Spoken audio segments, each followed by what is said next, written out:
NTRC breaking a মূলত মাদ্রাসার থেকে যারা কওমি পড়াশোনা করেছেন এবং যারা আলিয়া থেকে পড়াশোনা করেছেন তাদের জন্য কি আছে আমরা এখন আলোচনায় ঢুকে যাই। চলুন, আমরা প্রথমতেই দেখতে পাচ্ছি যে আমি যে জিনিসটা লিখেছি সেটা হচ্ছে যে কওমি সার্টিফিকেট দিয়ে আলিয়া মাদ্রাসায় চাকরির সুযোগ।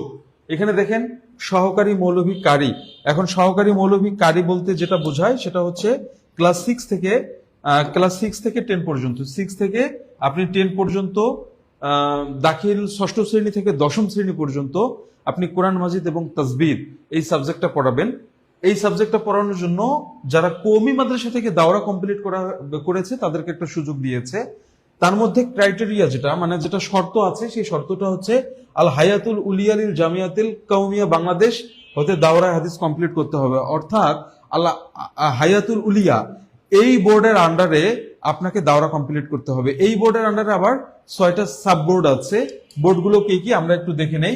বোর্ডগুলো হচ্ছে বিভাগুল মাদারিসুল আরাবিয়া আল ইত্তেহাদুল, অর্থাৎ একবারে যদি সহজ কথায় বলি, যারা কওমি থেকে পড়াশোনা করেছেন তারা আল হায়াতুল উলিয়া বোর্ডের আন্ডারে যদি আপনি দাওরা কমপ্লিট করে থাকেন আপনি ডেফিনেটলি সহকারী মৌলভী কারি এবং ইবতেদায়ী মৌলভী কারি এই পোস্টে কিন্তু আবেদন করতে পারবেন।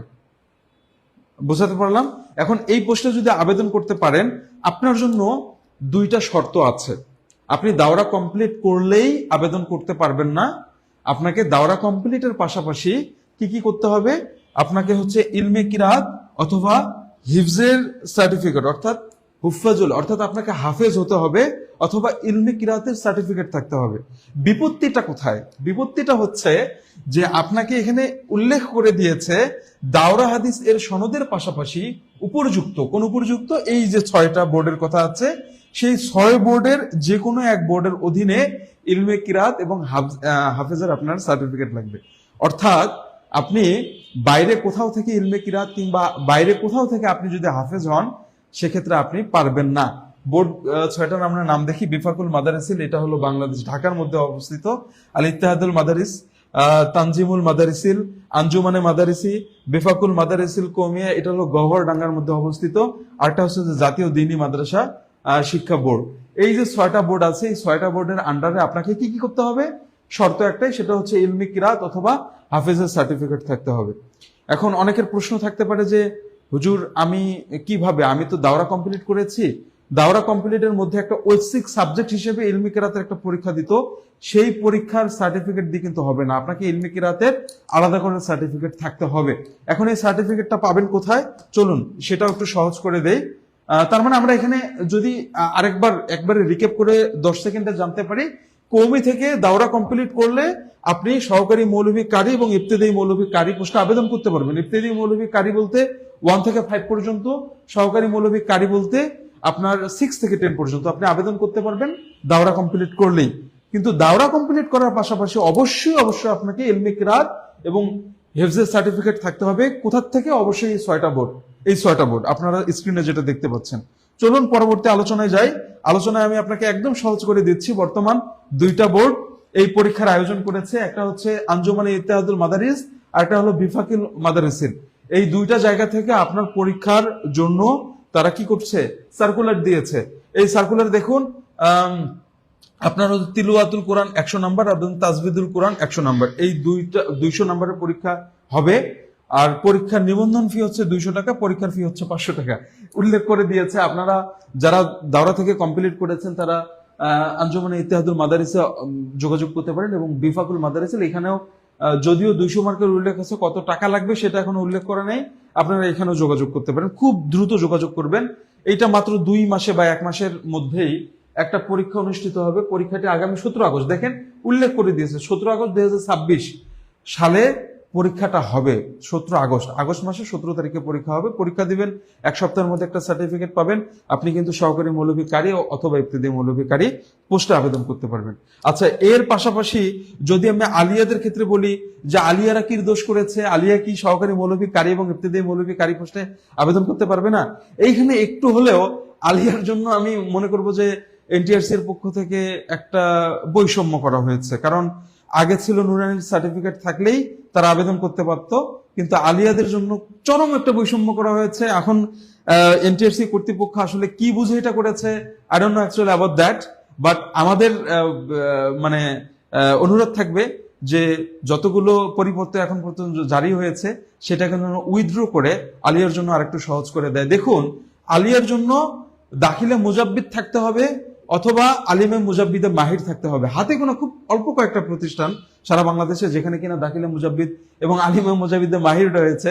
সো সারা বাংলাদেশের যে মাদ্রাসাগুলোতে মুজাব্বিদ এবং মুজাব্বিদে মাহির নেই, অথবা যারা মুজাব্বিদ অথবা মুজাব্বিদে মাহির নেয়নি, তারা কি পরীক্ষা দিতে পারবে না? এটা কি শুধুমাত্র কওমিদের জন্য করা হলো? প্রশ্নটা আমার থেকেই গেল। তবে বিষয় হচ্ছে যে আলিয়া থেকে যারা পরীক্ষা দিতে চাচ্ছেন তাদের দাখিলে মুজাব্বিদ অথবা আলিমে মুজাব্বিদে মাহির থাকতে হবে। এটা হচ্ছে ক্রাইটেরিয়া। আপনারা যদি থাকে পরীক্ষা দিতে পারবেন। একটু প্রথম পেজে গিয়ে দেখিয়ে নিয়ে আসি যে আপনার জন্য কতগুলো শূন্য পদ আছে। ইবতেদায়ী মৌলভী কারি এবং সহকারী মৌলভী কারি পোস্টে কতগুলো শূন্য পদ আছে আমরা দেখতে পেলাম যে সহকারী মৌলভী কারি 4938টা শূন্য পদ আছে। তার মানে বুঝতেই পেরেছেন যে মাত্র পাশ করা মানেই এখানে একটা চাকরির সুযোগ। গ্রেড হলো 11, তবে আপনি গ্রেড এটা 10-এও চলে যেতে পারে যদি ফাজিল থেকে ফাজিল পাশের পাশাপাশি ফাজিল কামিল এবং আপনার যদি মুজাব্বিদে মাহির অথবা মুজাব্বিদ থাকে ওটা 10ম গ্রেড, আর বাদ বাকিটা হলো 16 গ্রেড। আচ্ছা, আমরা একটু তারপরে যাই। পরে যেটা আছে সেটা হচ্ছে যে মুজাব্বিদে মাহির এবং মুজাব্বিদ আমরা পেলাম।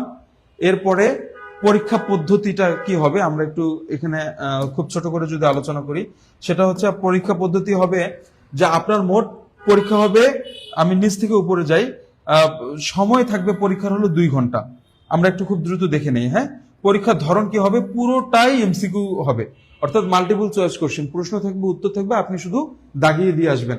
পরীক্ষা হবে মোট 200 নাম্বারের, জেনারেল 60 এবং সাবজেক্টিভ হলো 60। এখন জেনারেল কি সাবজেক্ট কি সাবজেক্টিভ কি তার উত্তর কিন্তু আমাদের উপরেই দেওয়া আছে। এই দেখেন পরীক্ষার বিষয়ের মধ্যে জেনারেল আছে। জেনারেলের মধ্যে বাংলা, ইংরেজি, গণিত, সাধারণ জ্ঞান, এই 4টা হলো মেইন স্ট্রিমের সাবজেক্ট। এই সাধারণ জ্ঞানের মধ্যে ঢুকিয়ে যাবে কি তথ্য ও যোগাযোগ প্রযুক্তি, যেটা আমরা আইসিটি হিসেবে জানি। আরেকটা থাকবে হলো সাধারণ বিজ্ঞান। তো এই 2টা সাবজেক্ট এখানে অন্তর্ভুক্ত থাকবে সাধারণ জ্ঞানের। এটা নিয়ে আলাদা কোনো হেডেক নেই, আমাদের এখানে বই আছে ইনশাআল্লাহ। আপনি যদি আমাদের এই বইগুলো কালেক্ট করেন, এই সাধারণ জ্ঞান অংশের মধ্যে আমাদের তথ্য ও যোগাযোগ প্রযুক্তি এবং আরেকটা কি বিজ্ঞানটা ইনক্লুড করা আছে। তাহলে সাবজেক্টিভ কি হবে? এটা কিন্তু আমি কথা বলছি হলো ইবতেদায়ী মৌলভী কারি এবং সহকারী মৌলভী কারি, এই দুটোর জন্য আপনাদের সাবজেক্টিভ হবে কোরআন, হাদিস, তাজবিদ, আরবি প্রথম পত্র এবং দ্বিতীয় পত্র। আর ইবতেদায়ী মৌলভী কারি তাদের ক্ষেত্রে আরবি প্রথম পত্র দ্বিতীয় পত্রটা থাকবে না, কোরআন, হাদিস এবং তাজবিদ, এই 3টাই সাবজেক্ট থাকবে। সো আপনি এই 3টা সাবজেক্টে সাবজেক্টিভের জন্য আপনি 140 মার্কের পরীক্ষা দিবেন। খুব সহজ। কোরআনের মাত্র 5টা সূরা থাকবে, হাদিসের 4-5টা অধ্যায় থাকবে। আপনি তাজবিদের অংশে মাখরাজ, মাদ্দা, মদ, লিন, গুন্না এগুলো সম্পর্কে আপনাকে জানতে হবে। আরবি প্রথম পত্র এবং দ্বিতীয় পত্রে গদ্য এবং পদ্য, এই জিনিসগুলো একটু থাকবে। খুব সহজ, খুব বেশি কঠিন কিছু না। আপনি যদি পড়াশোনা করে আসেন দাওরাতে এবং আলিয়াতেও যদি পড়াশোনা করে আছেন, আপনার কাছে পানি বন্তা মনে হবে, একদম পানি ভাত মনে হচ্ছেন এরকম।